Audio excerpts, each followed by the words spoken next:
Namaste everyone. Myself Prasoona. Welcome to my channel. సంపూర్ణ ఆరోగ్య మీ ఆరోగ్యం మీ చేతుల్లో.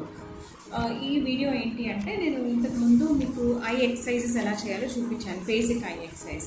సో ఇంకా ఒక్కొక్కసారి ఇంకా ఎక్కువ స్ట్రెయిన్ అయిపోయి తలనొప్పి వస్తున్నట్టు అనిపిస్తుంటుంది కదా. సో ఏం చేయాలంటే you have to SIT comfortably wear ever you can. Okay, దగ్గర కంఫర్టబుల్గా కూర్చొని కాసేపు మెడిటేషన్ చేయండి. నార్మల్ బ్రీతింగ్ తీసుకుంటూ రిలాక్స్ అవ్వండి. తర్వాత మీ 4 ఫింగర్స్ని ఇలా ఐబ్రోస్ మీద ఉంచేసి చక్కగా give a nice white to your eyebrows. Breathing బాగా తీసుకుంటూ కళ్ళను మూసేసుకుని చక్కగా ఇలాగా స్వైప్ చేస్తూ వెళ్ళండి. ఐబ్రోస్ దాకా 3 to 5 times స్వైప్ చేయండి. ఓకే, స్వైప్ చేసినాక అలా 5 times.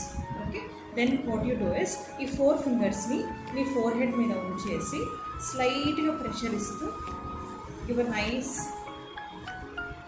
స్వైప్. ఓకే, ఇది కూడా ఫోర్ హెడ్ కూడా చక్కగా బ్రీతింగ్ తీసుకుంటూ ఫోర్ హెడ్ మసిల్ని బాగా స్వైప్ చేయండి. ఓకే, ఇది కూడా ఒక 5 to 7 times బాగా జెంట్లీ స్వైప్ చేసినాక ఓకే కంటి మీద ఈ 3 to 4 ఫింగర్స్ ఇలా ఉంచేసి ఓకే అండ్ ఈ టెంపుల్ రీజన్ దగ్గర just give a nice 3 to 5 clockwise and 3 to 5 anti-clockwise rotations and sit relaxedly and keep breathing and keep meditating for few more seconds. Okay, just ఒక 30 seconds to 1 minute దాకా relax చేసుకుంటే మీకు I అన్నది relax అవుతుంది. Thank you అండి.